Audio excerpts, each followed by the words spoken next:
Lock it in. This will be a good one. Johnny Venerable Bullbrock, PHNX Cardinals with our guy Baldy, Brian Baldinger. Let's jump right into it, Baldy. These have been tough days covering this team. Was Sunday against a team right now, and the LA Rams could very well be the best in the NFL. Was this the crescendo for Jonathan Gannon's Cardinals being dead for the season? Well, they looked like they were dead. They played like they were dead. The scheme was dead. Like it was like they got beat at every position. Every single one of those defensive linemen that the Rams have drafted in the last 3 years beat your offensive lineman. Whether it was Paris Johnson or John Gaines, it didn't make a difference. Verse, Young, Kobe Turner, they all won. That's up front. Blake Corum has been the backup to Kyron since he got here last year. He's never run the ball like that. I don't know what they were doing on defense. They played a shell defense.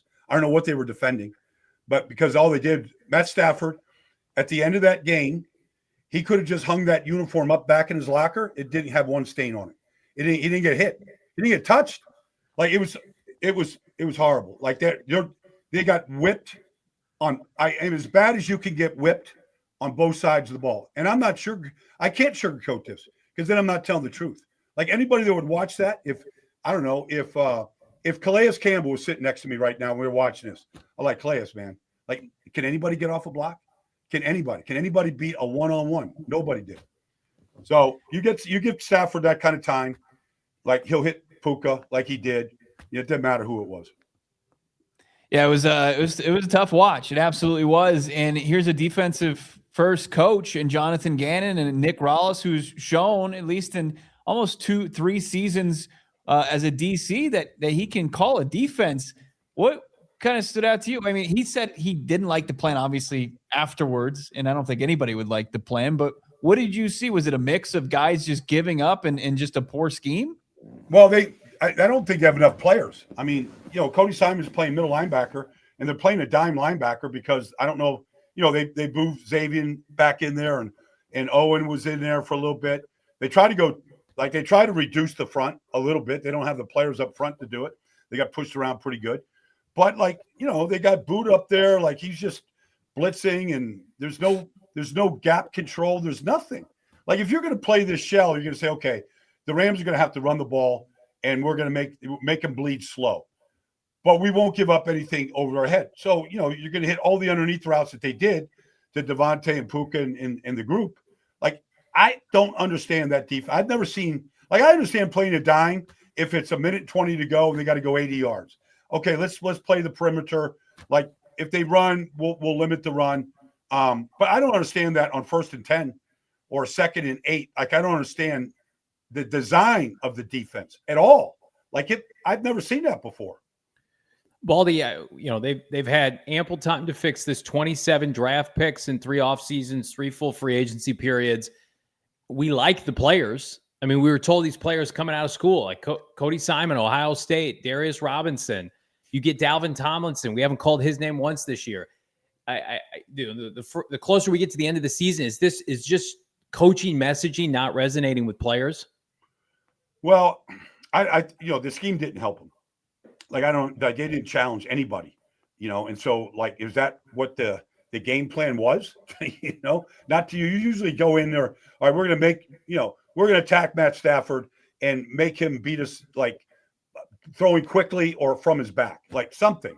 That didn't work. They gave him these run lanes with no run fits so that Blake and Kyron could go anywhere they wanted to go. And then the goal line defense, just something as basic as goal line defense. You saw Blake run for 2 yards and Kyron, you've got the middle layer of defense, all 2 yards in the end zone. Like you're defending the end zone, and then they're not like charging.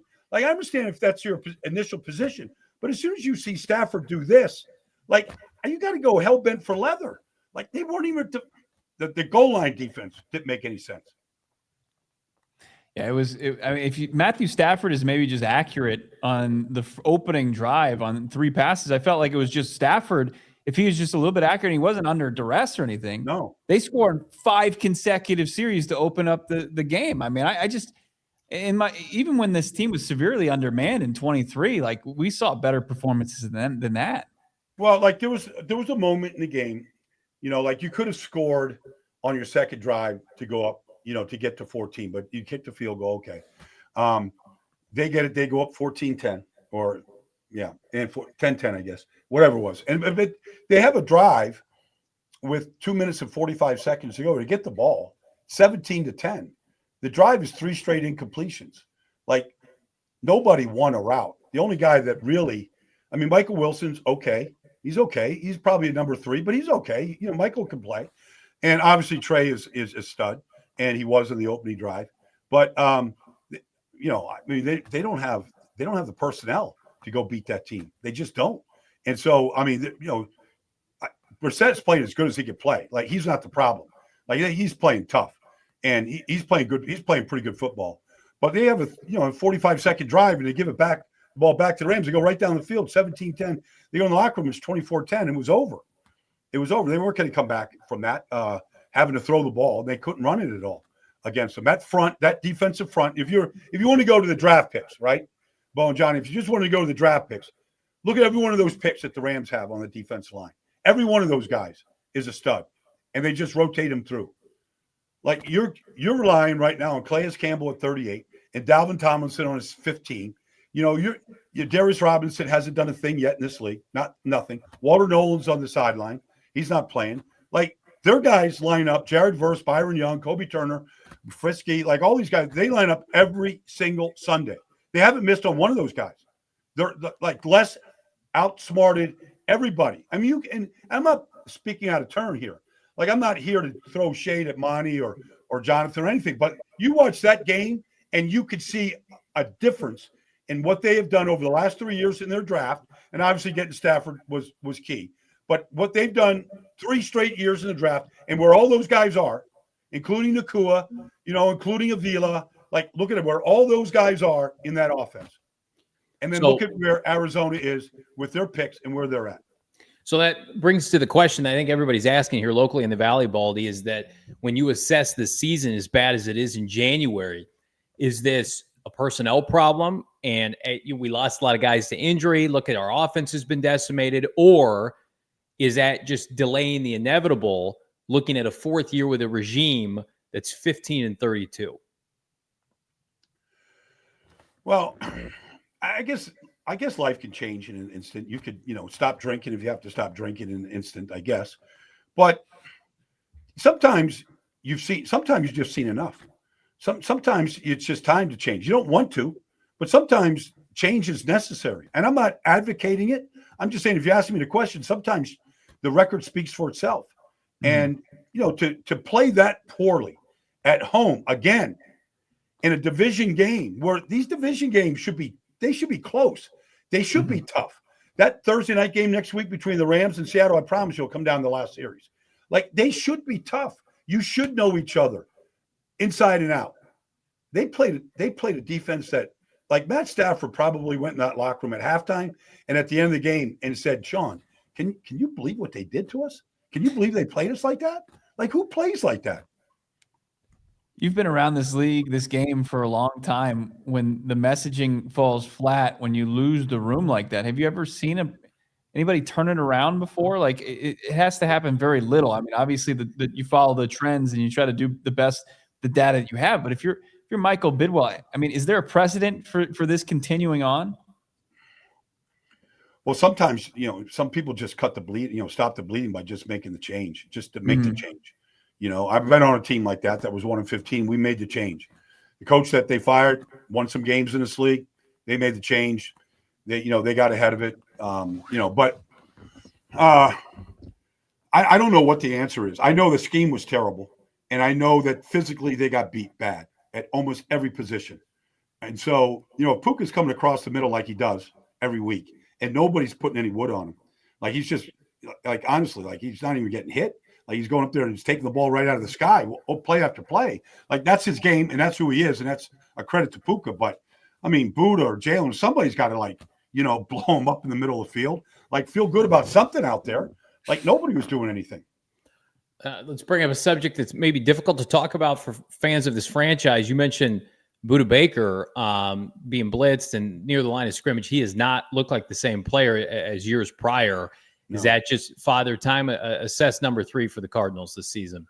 I don't know. Like I don't want to say it's father time because I don't know how Buddha feels on Monday and how he is during the week. I don't know that, so I don't want to say it's. Everybody has a shelf life. Everybody. I don't care. Sometimes it's 5 years. Sometimes Phillip Rivers can come back and play at 44. But like everybody has a shelf life. But he's not the Cobra. He's not striking the way you would just see that guy hit with a ferocity that was unmatched by anybody in the league. He doesn't play like that right now. Now it could be. It's just. He sees this thing collapsing, and he's been around long enough to know what that feels like and looks like. And he's been a part of regime changes from the GM to the head coach to you name it. He's seen all that.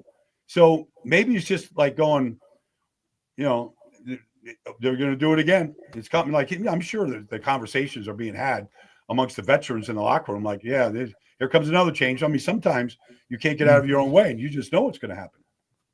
You brought up Darius Robinson. It's been one that we've been trying to be patient with. Obviously, he had such a turbulent rookie season from the injury to the tragic loss of his mom. And, Gannon called it, this was going to be his 1.5 year. This was going to be it was a red shirt. And this year, we just haven't seen really any impact from Robinson. And we're looking like at advanced data. And it's saying, he's on average over 6 yards from the quarterback. He's not getting anywhere close to Stafford in that game. I mean, what have you seen from D-Rob? Have you seen at any point through your film study him making an impact on the game? Well, if you're going to play on the interior in this business, you got to have one of three things. You got to have unbelievable power, where you can just line up like a Jalen Carter and just have great power, and you can control the line of scrimmage. You got to have fast twitch, which he doesn't have, and you can escape blocks, and you can get on the edge, and or you've got to have tremendous athletic ability where you're never on the ground. You just out athlete the guy in front of you. And you can't say that Darius wins any one of those three. And I'm just throwing some categories out there. There's other things too. But, he came out of Missouri, and he had a really good senior year or last year there, and he's got good size, and I think he's a good kid, and I think he's a hard worker. But, at some point, you got to start winning some battles. You got to start winning some one-on-ones.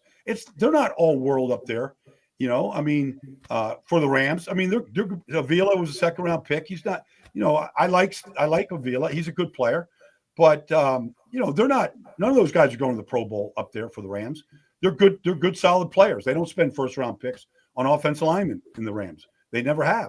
They take second, third-round picks, and they develop the guys. Cardinals via Pro Football Focus are the worst tackling team in the NFL. Is that what do you attribute that to? How is a team this bad tackling with a third-year defense? Well, they play like, I don't always listen to those stats. It doesn't surprise me, especially after Sunday, because they look like the worst tackling team. So sometimes I just use the eye test. I don't look at a lot of data like that. But regardless, the reason why on Sunday they ran for 250 yards is they just played so loose.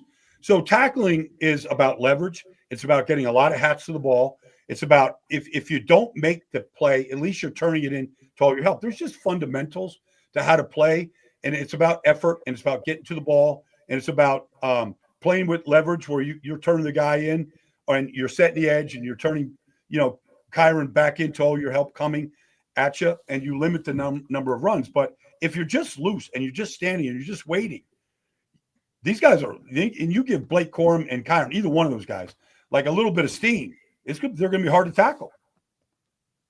Last thing before you get out of here, you said that, Michael Wilson probably profiles as a really solid wide receiver 3, but when he's been given the opportunity to be wide receiver 1, albeit in a lot of garbage time moments where they're in, known pass, what have you seen maybe the difference between Michael Wilson's ability to kind of put up these numbers where we haven't seen that in this offense under Drew Petzing? Well, I mean, Marvin's not out there, and they don't have a slot receiver, and so he's getting the targets. But, just like in San Francisco, Juwan Jennings can look a lot like Michael Wilson. I mean, either one of those guys are fast, but they got size. They know how to use their body. They get out of their breaks real smooth, both of them, and they catch the ball away from their body. So there's places for Michael Wilson, but he's not going to, that's not the guy that you would target 14 times in a game to get 10 receptions like you would, like the tight end, like you do that to Trey. But, they're running like speedo routes, and they're running it with Michael Wilson and Trey McBride. like most teams are running with receivers, but Trey he's that good. He's a great player. And he does run routes like a wide receiver, but ultimately you'd like to have at least 3 guys that could go down and win. Yeah. Running on fumes the end of the year. Go ahead, Bo. No Paris Johnson Jr. We got an undrafted rookie free agent about to get in at left tackle against this Houston defense. Paris is going to miss this week. Yeah, he's out. He's out. Yeah. So whatever you do, you hope for and pray for this team comes in Jacoby Brissett's well-being, Baldy. Yeah, Jacoby's he is not any part of the reason why this team is losing. He just isn't. He's played the game the way you got to play it. He's played better than the other guy. It's unfortunate that they can't run the ball at all. I mean, I don't know how many running backs are down. At least 3. Maybe it's more. But they got what they got right now. But they at least in past years, even when they were losing, they were running the ball in Pittsburgh and Philly and Dallas. You could hang your hat on something right now. But right now, I mean, it's just Jacoby trying to engineer an aerial circus, and they don't have enough people out there to really win. Dark times for the Arizona Cardinals. It's crazy how fast these seasons can go south. Baldy, we appreciate you, my guy. Safe travels this weekend. All right.